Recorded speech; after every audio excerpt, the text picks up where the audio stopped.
thank you for coming here today.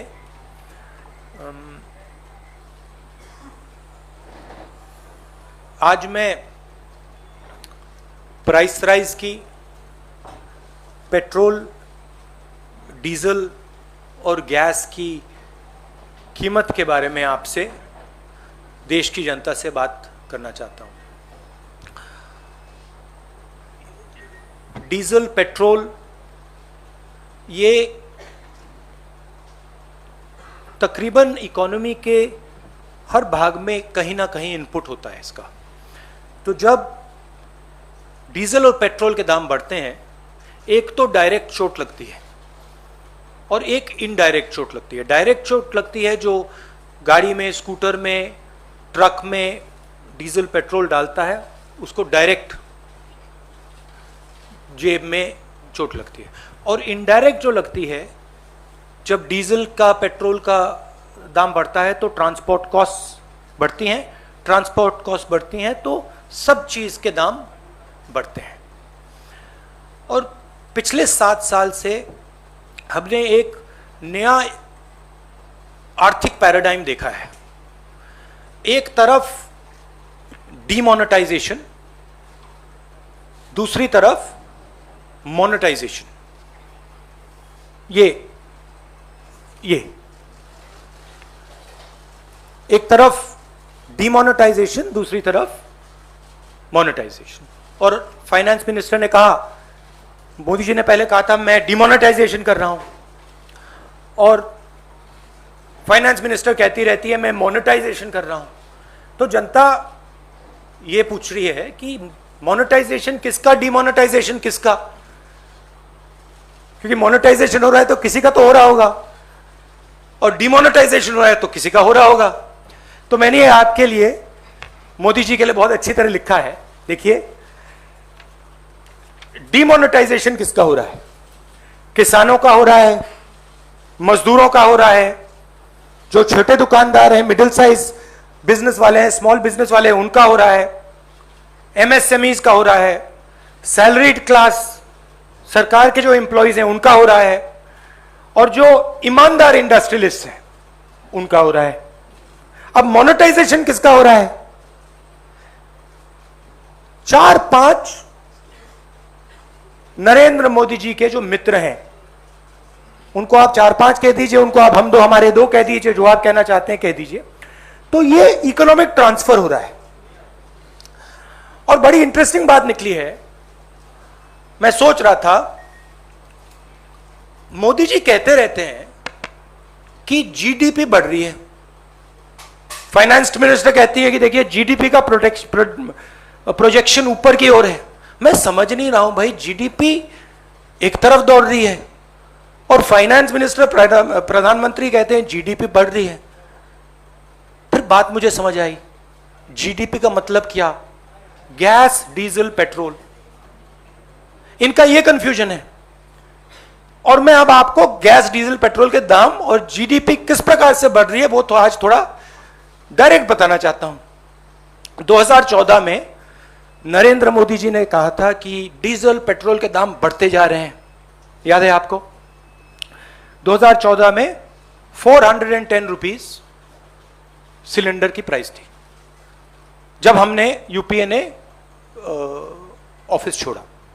आज 885 rupees cylinder की price है, 116% इंक्रीज। पेट्रोल की प्राइस 71.5 रुपीज 2014 में, आज 101 रुपया, 42% price increase. 57 rupees diesel, 88 rupees आज, 55%, 55% इंक्रीज। अब मजेदार बात यह है कि कोई ये आर्ग्यूमेंट कर सकता है कि देखिए ये तो इंटरनेशनल रेट बढ़ा है, इंटरनेशनल मार्केट पे डीजल, पेट्रोल का दाम बढ़ा होगा, इसलिए हिंदुस्तान की जनता को चोट लग रही है, इसलिए ये पूरा मोनेटाइजेशन, डीमोनेटाइजेशन का तमाशा चल रहा है। मगर अजीब सी बात यह है कि जब यूपीए की सरकार थी 2014 में, तो 105 रुपीज कच्चे तेल का दाम था। आज 71 रुपीज है, 32% ज्यादा था हमारे टाइम। गैस इंटरनेशनल प्राइस देख लीजिए, हमारे टाइम 880, आज 653, 26% कम। तो इंटरनेशनल मार्केट पे gas price, diesel price, petrol price, oil price गिर रहे हैं और हिंदुस्तान में बढ़ते जा रहे हैं। दूसरी तरफ हमारे जो एसेट्स हैं उनको बेचा जा रहा है। 23 लाख करोड़ रुपए, 23 लाख करोड़ रुपए सरकार ने जीडीपी से कमाया है। जीडीपी वो ग्रोस डोमेस्टिक प्रोडक्ट नहीं, जीडीपी मतलब गैस, डीजल, पेट्रोल। मेरा सवाल है, ये 23 लाख करोड़ रुपए गए कहां? और जनता को यह पूछना चाहिए कि आपके जेब में से जो पैसा निकाला जा रहा है, छीना जा रहा है, ये कहां जा रहा है? जो हिंदुस्तान के एसेट्स हैं, हमारी कंपनीज हैं, उनको बेचा जा रहा है, डिमोनेटाइजेशन किया जा रहा है, नोटबंदी की जा रही है, जीएसटी आपसे पैसा छीना जा रहा है, किसानों के 3 कानून बने हैं, वहां से आपका पैसा छीना जा रहा है। तो ये जा कहां रहा है? आपके पास तो नहीं आ रहा, आपके जेब में तो नहीं जा रहा। तो हिंदुस्तान के युवाओं को, जनता को यह सवाल पूछना पड़ेगा कि ये जा कहां रहा है, किसको मिल रहा है ये सब पैसा? अब अंग्रेजी में बोल देता हूं। Do I need to say it in English और can I just you like me to say it in English? Do you want me broadly in English? Huh? Broadly, the government has a new concept of GDP. New concept is an increase in GDP means an increase in gas, diesel and petrol prices. Over the last 7 years, they've earned 23 lakh crores from an increase in diesel, petrol and gas. Every single person is affected by this. There are two effects. There's a direct effect and an indirect effect. The direct effect is when people buy fuel for their scooters, their cars, diesel for their trucks. An indirect effect is when the price of diesel, petrol rises, the price of everything rises because transport costs increase. So the country is bearing a massive cost as a result of this dramatic increase. I just go into the details. In 2004, when we left office, gas price was 410 rupees a cylinder. Today it is 2014. The gas price was 410 rupees a cylinder. Today it is 885 rupees. 116% increase. Petrol was 71. It's now 101. 42% increase. Diesel was 57, now it is 88, a 55% increase. And the interesting thing is, people could argue that prices are rising, diesel, petrol prices are rising because international prices are rising. But that's not the case. Because crude oil prices were $105 when we were in power and today they're $71. That's a decrease of 32%. Gas prices were $880 per metric ton. Today they are 653. That's a 26% drop. So the interesting thing is, there is demonetization taking place where the farmers, laborers, small traders, MSMEs, contract workers, salaried class, honest industrialists are being hit. And on the other side, there is dramatic monetization taking place where 3-5 big industrialists, friends of the Prime Minister, are being benefited. There is a transfer of wealth taking place from the poor, from the weak, to the Prime Minister's friends. This is what's going on. And this is what I wanted to raise today, and I wanted the young people of this country to think about this. This is about your future. You have to ask the question, who this money is going to? 23 lakh crores have been taken out of your pockets, out of the pockets of farmers, laborers, poor people. Question is, where are they going? At the same time, we see the finance minister talking about monetization, where your assets, the assets of this country, are basically being given away at cut rate prices again to 3 or 4 of the Prime Minister's favorite people. So that's what I wanted to raise today. If you have some questions, I'm happy to answer them. I would like to keep the focus on price rise and on diesel petrol prices. Thank you, sir. Arun will begin with you. एक छोटा सा सवाल ये है कि आप parliament में भी ये मुद्दा उठाते हैं, मार्च करते हैं या वहाँ प्रेस कॉन्फ्रेंस करते हैं, आप यहाँ भी कर रहे हैं, आपकी पार्टी जनता के बीच में सड़कों पर भी जा रही है। आपको लगता है कि पब्लिक जो अफेक्टेड है वो आपके साथ है, आपके मुद्दे के साथ भी वो भी सड़क पर आ रही, वो भी खड़ी है कि सिर्फ कांग्रेस के कार्यकर्ता ही धरना प्रदर्शन कर रहे हैं, विपक्षी कर रहा है, और अगर नहीं आ रही तो क्यों? नहीं, देखिए, गुस्सा डेवलप हो रहा है, वो तो क्लियर है। मगर दूसरी तरफ जो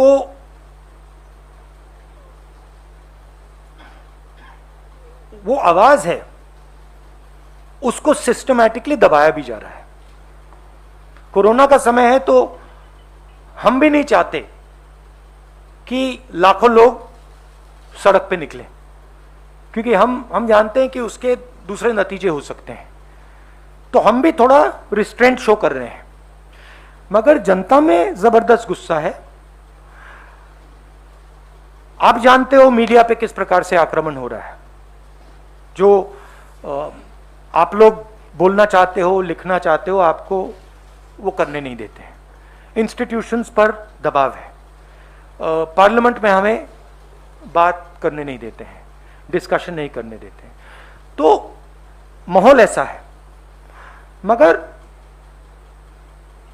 ये गुस्सा बढ़ता जाएगा और फिर रिएक्शन जबरदस्त आएगा।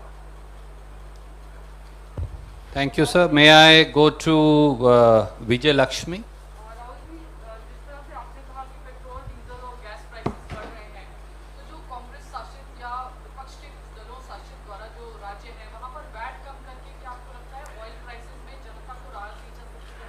जैसे 35% का वैट पंजाब में है, महाराष्ट्र में 8% का है।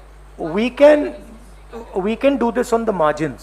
हम margins में ये कर सकते हैं, but the main thrust of it, right, is the question that 23 lakh crores. See, if the question was that international prices are going up, no problem. But that's not the question. International prices are not going up. 23 lakh crores are being taken by the government of India. It's not a question of what is Chhattisgarh government going to do, Punjab government going to do. The question is, what is happening to this 23 lakh crores? Why are the people being made to pay for this? ये जो 23 लाख करोड़ रुपया है, ये जनता के जेब से निकाल कर ट्रांसफर किया जा रहा है ना। सवाल तो वो है। आप कह रहे हो कि हाँ ठीक है, छत्तीसगढ़ गवर्नमेंट क्या करेगी, पंजाब गवर्नमेंट क्या करेगी, मगर सवाल वो नहीं है। सवाल छत्तीसगढ़ गवर्नमेंट 23 लाख करोड़ नहीं ले रही है, पंजाब गवर्नमेंट 23 लाख करोड़ नहीं ले रही है, सेंट्रल गवर्नमेंट 23 लाख करोड़ रुपए ले रही है। Thank you, sir. Uma Shankar ji from NDTV.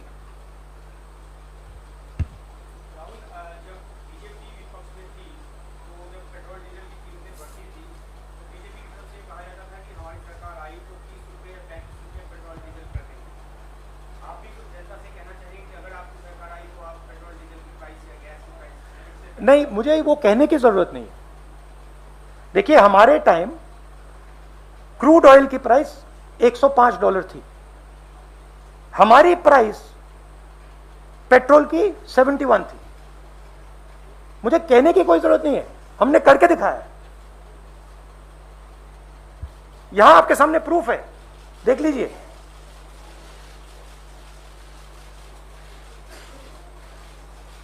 अच्छी तरह देख लीजिए। तो ये कहने की बात नहीं है, ये रिकॉर्ड है। जब ये 410 रुपए का था, नरेंद्र मोदी आगे पीछे जाते थे, कहते थे मैं इसको कम करूंगा, ये 885 हो गया है। जब ये 71 था, कहते थे मैं कम करूंगा, 101 हो गया। अरे हमारे टाइम तो 71 था। ये तो हमने करके दिखाया है।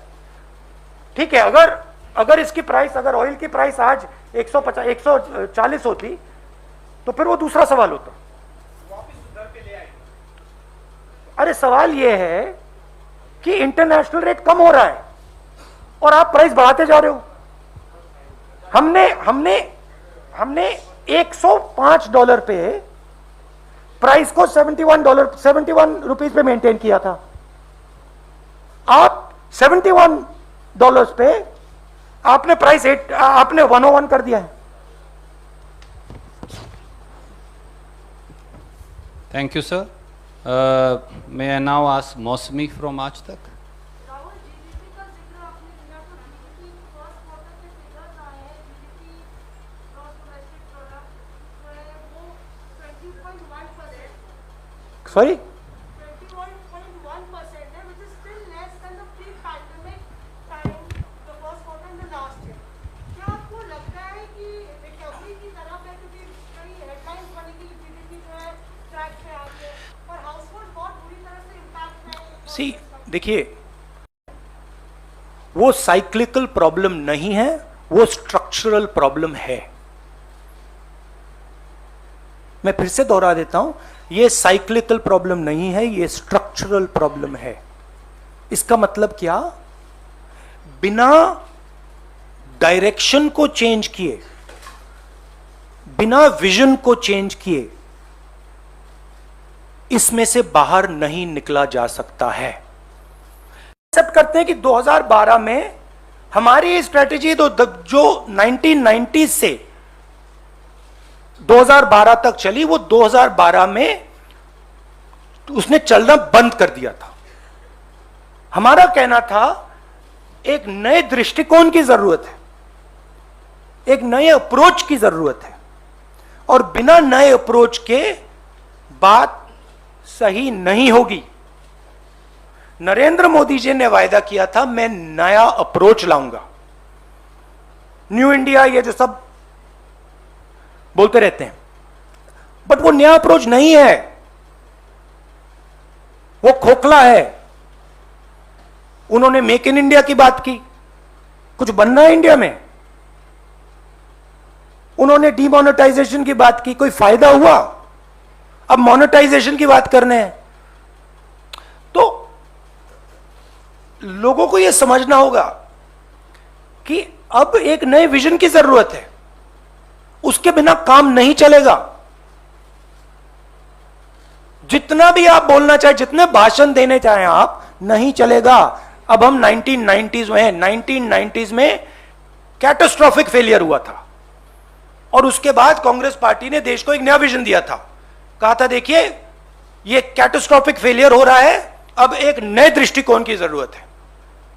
प्रधानमंत्री को नए दृष्टिकोण की बात करनी चाहिए, वो नहीं कर रहे हैं। हम जानते हैं क्या करना है, हमारे माइंड में बिल्कुल क्लियर है। कांग्रेस पार्टी के माइंड में, हमारे जो एक्सपर्ट्स हमारे माइंड में बिल्कुल क्लियर है क्या करना है, नया दृष्टिकोण क्या है, किस प्रकार से आगे बढ़ना है, हमें मालूम है।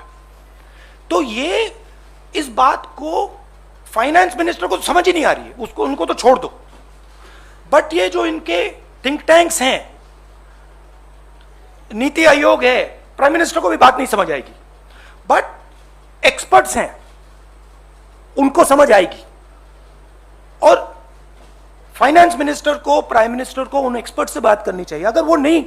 अगर नहीं करना चाहते तो कांग्रेस पार्टी के एक्सपर्ट हम भेज देते हैं, हम समझा देंगे। हमारे पास एक्सपीरियंस है, हम समझते हैं कैसे करना है, क्या करना है। तो मेरा कहना है कैटास्ट्रोफिक फेलियर है ये, और इसका सिम्टम जीडीपी का कोलैप्स है। आप देखिए, थोड़े डिटेल में जाता हूं। हिंदुस्तान की स्टॉक मार्केट तेजी से आगे बढ़ रही है, सब लोग देख रहे हैं, मिडिल क्लास के पैसे बन रहे हैं। आप देखिए कितनी कंपनीज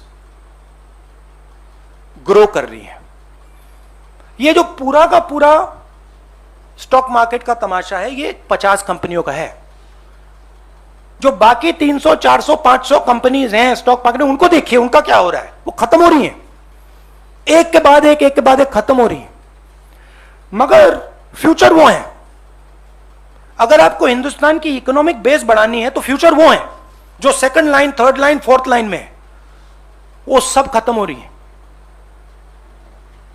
और ये जो काम हो रहा है, ये मेन 5, 6, 7 लोगों को स्ट्रेंथन करने का काम हो रहा है। ये जो लोग हैं इनकी जगह है, इनकी जगह है, बट ये हिंदुस्तान को रोजगार नहीं दे सकते। रोजगार कौन देता है? स्मॉल मीडियम बिजनेस वाले देते हैं, सेकंड लाइन वाले लोग देते हैं, थर्ड लाइन वाले लोग देते हैं, फोर्थ लाइन वाले लोग देते हैं। मोदी जी के माइंड में उनकी जगह ही नहीं है। तो मेरा कहना है कि जो आपको दिख रहा है ये स्ट्रक्चरल फेलियर का सिम्टम है। ये स्ट्रक्चरल फेलियर के कारण ये चीजें हो रही हैं। और नरेंद्र मोदी जी अगर एक्चुअल देश के सही प्रधानमंत्री होते तो देश को कहते, देखिए मैं समझ रहा हूं कि स्ट्रक्चरल फेलियर है और मैं अब देश को एक नया दृष्टिकोण देने जा रहा हूं, और वो दृष्टिकोण बातचीत से निकलेगा, वो रेसकोर्स रोड में बैठने से नहीं निकलेगा। किसानों से जाके बात कीजिए, मजदूरों से जाके बात कीजिए, बाकी इंडस्ट्रियलिस्ट से जाके बात कीजिए, स्मॉल मीडियम बिजनेस वालों से बात कीजिए, फिर आपको देश का एक विजन निकलेगा, उसमें से, उस बातचीत में से देश का विजन निकलेगा। हमने वो बातचीत की है, हम जानते हैं करना क्या है। Thank you, sir. I'll just 1 second. No. Jagran, our friend. I'll come to. Rahul ji, आपने कहा 23 लाख करोड़ पिछले 7 सालों में सरकार ने लिया। एक तरफ पेट्रोल डीजल से सरकार पैसे ले रही है, दूसरी तरफ मोनेटाइजेशन से ले रही है। तो आपको नहीं लगता है कि ये भी एक नया डायमेंशन है जो आप कह रहे हैं? देखिए, मैं ध्यान से अपना ऑब्जर्वेशन करता हूं, मैं सोच समझ के करता हूं। बेसिकली क्या हो रहा है, मैंने आपसे कहा कि स्ट्रक्चरल फेलियर है और सरकार पैनिक कर रही है। सरकार, नरेंद्र मोदी एक्चुअली डर गए हैं, रियलिटी से डर गए हैं। उनको दिख रहा है कि मैंने देश को ये वायदे किए थे और इन वायदों को मैं पूरा नहीं कर सकूंगा, उनको दिख रहा है और वो पैनिक में आ गए हैं, अंदर डर पैदा हो गया है। और जब व्यक्ति में डर पैदा हो जाता है तो वो रिस्पॉन्ड नहीं कर सकता है, वो रियलिटी है। प्राइम मिनिस्टर, फाइनेंस मिनिस्टर, जो इनके बेसिकली जो कोर मिनिस्टर्स हैं, ये पैनिक में है। इनको ये नहीं समझ आ रहा कि करना क्या है। तो कभी कोई कहता है भैया देखो मोनेटाइजेशन करो, वो उठा के बेच देते हैं। कभी कोई कुछ और कहता है तो ये, बट ये जो फ्यूल प्राइस पे जी रहे हैं, ये इंटरनेशनल प्राइस ने इनको बचा रखा है। जिस दिन, और जैसे मैंने कोरोना की बात कही, मैं फिर से बोल रहा हूं, जिस दिन ये क्रूड ऑयल की प्राइस, आज क्या है 70 है ना, 70 है ना आज, अगर ये गलती से भी 70 से 80, 80 से 90, 90 से 100 हो गई, यहां पे पूरा मामला कंट्रोल से बाहर चला जाएगा। तो ये देश की सिचुएशन है, ये रियलिटी है। अच्छी लगे ना लगे वो अलग बात है। इसको देख के कि हमारे जो प्रधानमंत्री हैं वो घबरा गए, डर गए, इसको देख के चाइना भी अपना प्लानिंग कर रहा है कि हिंदुस्तान बेसिकली एक प्रकार से इकोनॉमिक क्राइसिस में है, लीडरशिप क्राइसिस में है, पैनिक में है, तो हम जो निकाल सकते हैं निकाल लो। ये हो रहा है। अच्छा लगे खराब लगे वो मैं नहीं जानता, मेरा काम सच बोलने का है। ये रियलिटी है देश की। Last question. राहुल जी, महंगाई आज नहीं बढ़ी है, पिछले 7 सालों में लगातार आंकड़े बताते हैं पेट्रोल, डीजल और रसोई गैस के दाम बढ़ते जा रहे हैं। लेकिन जब हम चुनावों में देखते हैं तो क्या कांग्रेस इसको मुद्दा नहीं बना पाती, या लोगों को आपको लगता है महंगाई से असर नहीं पड़ रहा? आखिर मैंने इसका जवाब आपको पहले दिया। Institutional capture, gagging of the press, not allowing the true voice to come out, threats, intimidation, violence.